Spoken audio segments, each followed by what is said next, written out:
menikmati firman setiap hari.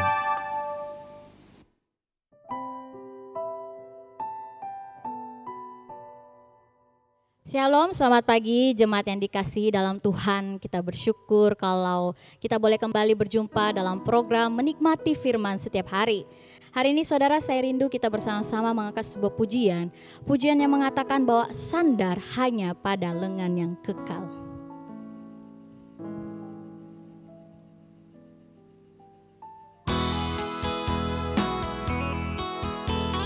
Biarlah pujian ini menjadi doa kita bahwa kita mau hanya bersandar pada lengan yang kekal, yaitu Dia, Tuhan kita Yesus Kristus. Amatlah senang dan bahagia sandar pada lengan yang kekal. Amat besarlah damai berkatnya sandar pada lengan yang kekal. Sandar, sandar, ku aman tiada bahaya. Sandar, sandar, sandar pada lengan yang kekal.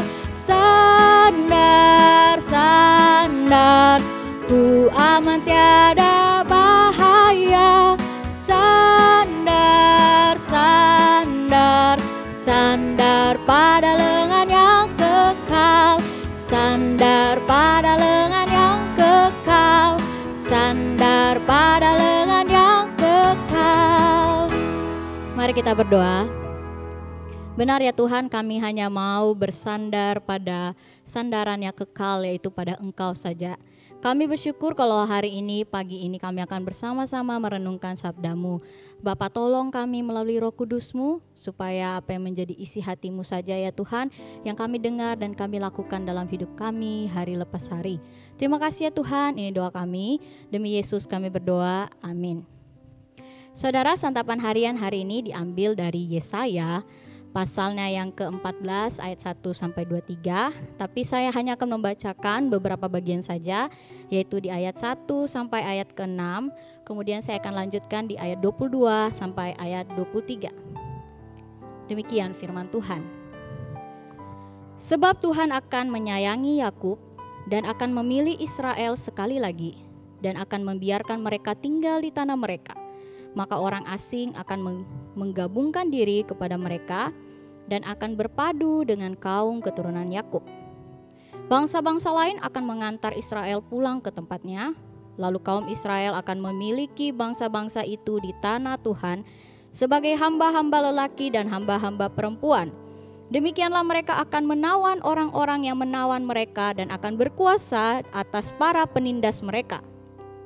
Maka pada hari Tuhan mengakhiri kesakitan dan kegelisahanmu dan kerja paksa yang berat yang dipaksakan kepadamu, maka engkau akan memperdengarkan ejekan ini tentang Raja Babel dan berkata, wah, sudah berakhir si penindas, sudah berakhir orang lalim. Tuhan telah mematahkan tongkat orang-orang fasik, gada orang-orang memerintah yang memukul bangsa-bangsa dengan gemas, dengan pemukulan yang tidak putus-putusnya, yang menginjak-injak bangsa-bangsa dalam murka dengan tiada henti-hentinya. Kemudian ayat 22 dan ayat 23, aku akan bangkit melawan mereka. Demikian firman Tuhan semesta alam.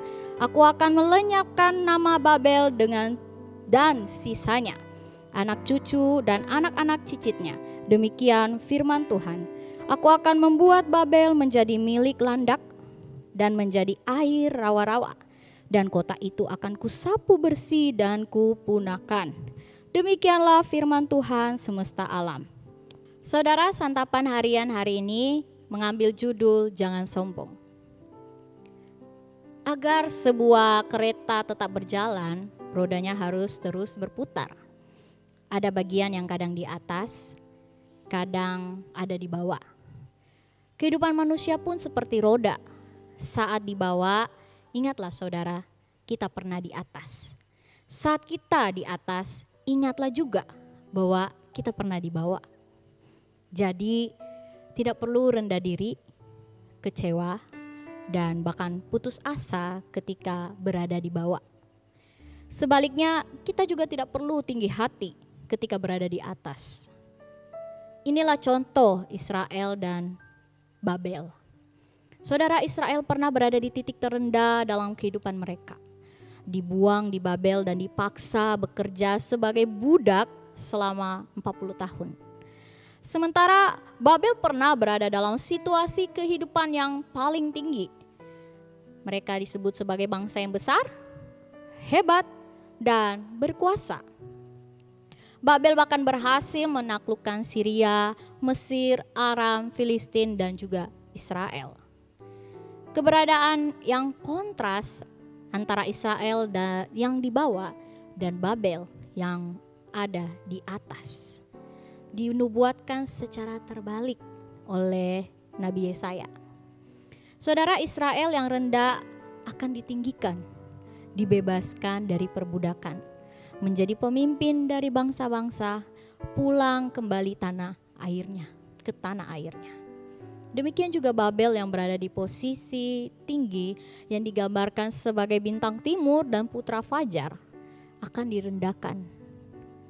Kerajaan ini akan mengalami kehancuran kekal. Penyebab utama dari kehancuran Babel, saudara, adalah kesombongan.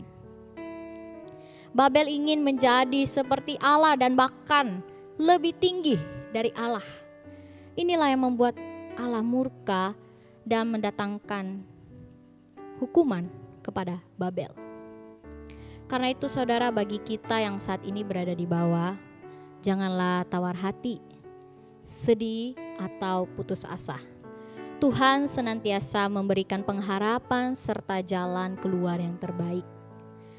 Habis hujan tampak pelangi, badai pasti berlalu.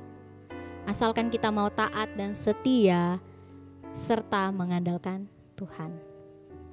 Saudara, sementara itu bagi kita yang merasa diri di atas, janganlah sombong.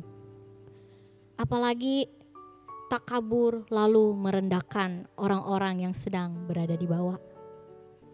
Justru sebaliknya, mari kita pergunakan kekayaan dan kesempatan yang Tuhan berikan untuk makin mengasihi dan menolong banyak orang. Terutama mereka yang saat ini mengalami situasi hidup yang sulit karena merosotnya perekonomian. Dalam hal inilah nama Tuhan dimuliakan. Amin, mari kita berdoa. Ya Tuhan, terima kasih kalau sampai detik ini apapun situasi hidup kami tetap melihat Engkau Allah yang selalu bersama-sama dengan kami. Tuhan, seperti firman-Mu yang mengajarkan kami saat kami berada di titik terendah, tolong kami Tuhan supaya kami tidak tawar hati ataupun sedih.